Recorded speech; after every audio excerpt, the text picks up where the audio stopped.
The FDI inflow during 2014 to 23. वित्त मंत्री निर्मला सीतारमण ने 1 फरवरी को संसद में अंतरिम बजट पेश किया।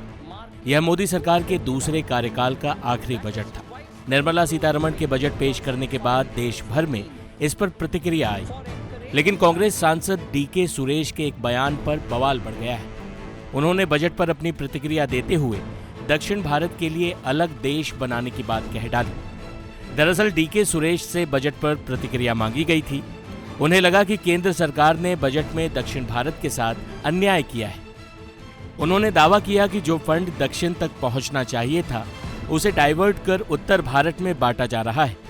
हिंदी क्षेत्र ने दक्षिण भारत पर जो स्थिति थोप दी है, उसका नतीजा यह हुआ है कि अलग देश मांगने के अलावा कोई विकल्प नहीं था।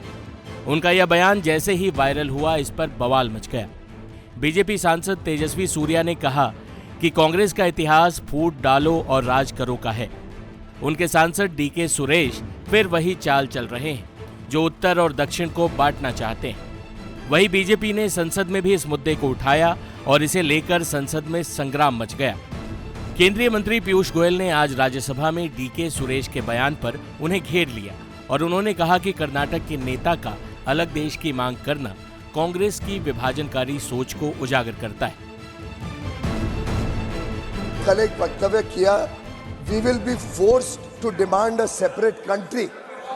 फिर वो कहते हैं there was no other choice. फिर वो आगे कहते हैं there was no other choice but to ask for a separate country. All southern states have to raise their voices demanding a separate nation. माननीय अध्यक्ष जी, ये कांग्रेस की जो विभाजनकारी सोच है, जिस प्रकार से शुरू से इतिहास में हमने कांग्रेस का व्यवहार, उनका काम करने की पद्धति और देश को बांटने का काम कांग्रेस ने समय समय पे किया, ये इसका एक और उदाहरण है।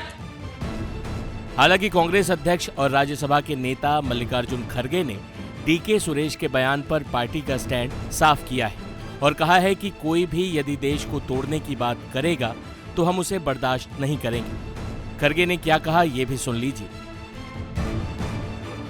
मैं सुना कि आज के टीवी में कि उन्होंने कहा मैं ये नहीं किया हूं। अगर किया है तो प्रिविलेज को वहां पर भेजने दो, वो करने दो।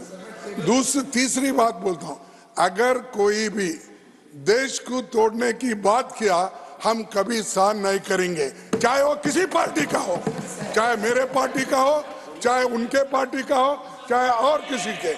इस देश को एकता रखने के लिए कोई कहे या नहीं कहे, मैं खुद मल्लिकार्जुन खड़गे होके कहूंगा, कन्याकुमारी से लेकर कश्मीर तक हम एक हैं, एक रहेंगे, एक देश रहेंगे। इसीलिए इंदिरा गांधी अपनी जान दी और राहुल गांधी जी अपना जान, राजीव गांधी जी बोला, I am sorry, can withdraw it. So Rajiv Gandhi ji. तो आइए जानते हैं कौन है डीके सुरेश, जिनके बयान पर बवाल बढ़ गया है। तो चलिए आपको उनके बारे में बताते हैं। डीके सुरेश कर्नाटक के deputy CM DK Shiv Kumar के छोटे भाई। वो कर्नाटक की बेंगलुरु ग्रामीण सीट से सांसद हैं। इस राज्य से वे कांग्रेस के इकलौते सांसद हैं। डीके सुरेश 2013 में राजनीति में आए थे। ये संयोग ही था कि पूर्व प्रधानमंत्री एचडी देवगौड़ा के बेटे कुमार स्वामी ने लोकसभा सीट से इस्तीफा दिया था। इसके बाद 21 मई 2013 को हुए उपचुनाव में डीके को यहां से कांग्रेस ने अपना उम्मीदवार बनाया और वे उपचुनाव जीतकर पहली बार लोकसभा पहुंचे। उसके बाद 2014 और 2019 के लोकसभा चुनाव में भी डीके लोकसभा पहुंचे। चुनाव आयोग के हलफनामे में वो खुद को किसान और कारोबारी बताते हैं। उनके पास 338 करोड़ की संपत्ति। हालांकि जब उनके बयान पर बवाल बढ़ा तो उन्होंने इस पर अपनी सफाई भी दी। उन्होंने कहा कि उनके बयान का गलत मतलब निकाला गया। उनके कहने का मकसद फंड बांटने में होने वाली नाइंसाफी की तरफ ध्यान दिलाना था। उन्होंने सोशल मीडिया प्लेटफॉर्म एक्स पर लिखा, मुझे भारतीय और कन्नड़ होने पर गर्व है। फंड बांटने में दक्षिण भारत, खासकर कर्नाटक के साथ नाइंसाफी की जा रही है। सबसे ज्यादा जीएसटी देने वाला दूसरा राज्य होने के बावजूद केंद्र सरकार कर्नाटक और दक्षिणी राज्यों के साथ नाइंसाफी कर रही है। जबकि गुजरात के फंड में 51% की बढ़ोतरी हुई। अगर ये अन्याय नहीं है तो क्या है? उनका दावा है कि सूखे से राहत के लिए, बचाव और विकास कार्य के लिए कर्नाटक को फंड की जरूरत है, लेकिन बार बार कहने के बाद भी उनकी मांगें अनसुनी की जा रही। डीके सुरेश के इस बयान से पहले इस महीने की शुरुआत में राज्य कांग्रेस ने एक श्वेत पत्र जारी कर आरोप लगाया कि भारत के विकास में कर्नाटक का अहम योगदान है, लेकिन केंद्र से इसे बहुत कम रिटर्न मिल रहा है। समझा जा रहा है कि लोकसभा चुनाव में बीजेपी डीके सुरेश के इस बयान को मुद्दा बना सकती और कर्नाटक में कांग्रेस को घेरने की कोशिश कर सकती। टाइम्स नाउ नवभारत डिजिटल की रिपोर्ट।